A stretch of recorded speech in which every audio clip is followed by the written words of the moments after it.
Yes, alors j'espère que tu vas bien. Je vais te donner des règles sur Funding Pips, vu que j'ai récupéré mes comptes récemment, je suis en train de les trader en live. Il y a des choses à prendre en compte, d'accord? Donc là, il y a la règle des 1 minute. 1 minute, quand tu places un trade, si tu le clôtures avant 1 minute, et bah, tu n'auras pas les profits, tu comprends? Donc fais attention à ça. Bon, c'est écrit en anglais, tu pourras lire de toute façon. En gros, tu peux pas placer un trade et le clôturer en moins d'1 minute. Tu vois, ils acceptent pas ce genre de choses. Ok. Donc là encore, ça passe. 1 minute, c'est très très très correct. Ok. Il y a une autre règle où il faut faire attention. C'est la règle des 3%. D'accord. On dirait qu'elle n'est pas présente mais elle est présente sur le contrat. D'accord. Et j'avais vu des gens en parler rapidement sur des avis. Apparemment, ils avaient négligé cette règle-là, tu comprends. Donc, fais attention à ça. Je sais pas si elle est écrite quelque part. Je n'ai pas checké toutes les FAQ. Bon, je les avais checkées rapidement, mais tu as compris. Je vois un peu ce qui est autorisé et tout. Et j'ai pas forcément tout mémorisé, tout lu pour me rappeler où se trouve ça et ça, tu comprends? Mais dans le contrat que tu vas signer, il y a une règle qui stipule que bah tu peux pas avoir un trade tu peux pas avoir un trade en gros qui a une perte de plus de 3%. C'est-à-dire tu places un trade, tu peux pas mettre un SL de plus de 3% sur ce trade.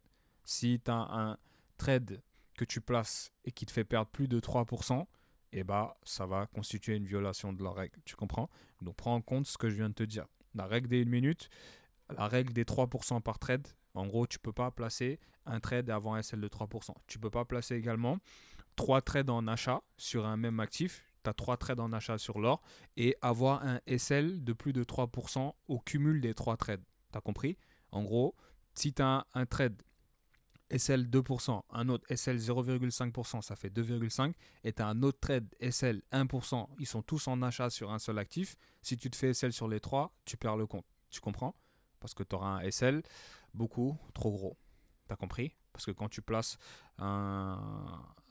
des trades sur un même actif, en achat par exemple, et bah, tu as placé un lot 1, puis un lot 2, puis un lot 1, ça fait 4 au total, et bah, ça te comptabilise comme une position de 4. Donc c'est une seule et même position. Donc fais attention à ce truc-là, t'as compris? En gros, débrouille-toi pour que euh, chaque trade clôturé ne dépasse pas 3%, et tous les trades que tu places dans le même sens sur un même actif ne fassent pas plus de 3% également en perte. T'as compris? Une fois que tu comprends ça, t'as compris un peu comment faire. Quand tu places un trade, il est BE, place un autre. Si tu places un autre trade, en gros, BE l'autre. BE l'autre. Putain, je sais plus parler. BE l'autre, ok? L'autre, c'est quoi ça? BO l'autre. Et mais un SL de moins de 3%. Donc ça, c'était une règle importante. Ensuite, les news. Les news, c'est important. Tu peux garder tes trades le week-end et tu peux trader durant les news. Pas trader durant les news, mais en gros, tu as une fenêtre de 10 minutes. Donc tu dois placer tes trades 10 minutes avant et les clôturer 10 minutes après. Donc là, c'est un peu plus gros que chez les autres. Et si tu as des trades en swing trading qui ont été ouverts 5 heures avant, alors là, tu peux les fermer quand tu veux, t'as compris? C'est-à-dire que s'il y a une big news qui arrive, qui fait exploser le prix et que tu as un trade en swing depuis hier qui est en train de tourner, même si ça te TP lors des news, eh ben, les profits seront comptabilisés, t'as compris? Donc voilà, prends en compte cette règle, 10 minutes avant, 10 minutes après, comme ça, tu sais. Tu places ton trade 10 minutes avant, tu le clôtures 10 minutes après, les news tout simplement. D'accord? Donc pour être safe, tu attends 12 minutes avant, 12 minutes après. Comme ça, il n'y a rien à se reprocher. T'as compris? Donc voilà, je te laisse et c'est ce que je voulais clarifier avec cette propre firme. 3%, même si tu as un daily loss de 5% par trade, tu peux pas risquer plus de 3%. T'as compris? Donc veille à ça. Les news 10 minutes avant, 10 minutes après. Tu peux garder tes trades le week-end, d'accord? Donc ça c'est cool. Et après, je pense que c'est tout, hein. C'est ce que je voulais te partager en tout cas concernant les règles. Et il y avait peut-être une règle, après tu as les IP rules, enfin check un peu les règles si jamais tu veux passer par cette prop.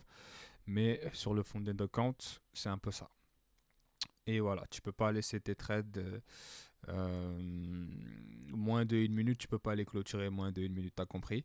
Donc fais attention. Et puis après également, tu as des maximums de lots, c'est vrai. Bon, moi, le compte sur le 10K, ils sont pas exposés à cette limite, mais si tu as un compte de 25 000, tu vois, tu as les lot size. Donc ça, fais attention, parce que si tu les respectes pas sur un certain nombre de temps, et bah, boum, tu seras tu seras breach. On risque de te clôturer ton compte. Donc avec un 25 000, tu peux pas mettre plus de 10 lots dans un jour. Donc tu as compris? Veille un petit peu à ça, au lot que tu vas utiliser quand tu as un compte de plus de 25 000 $. Voilà, je te laisse.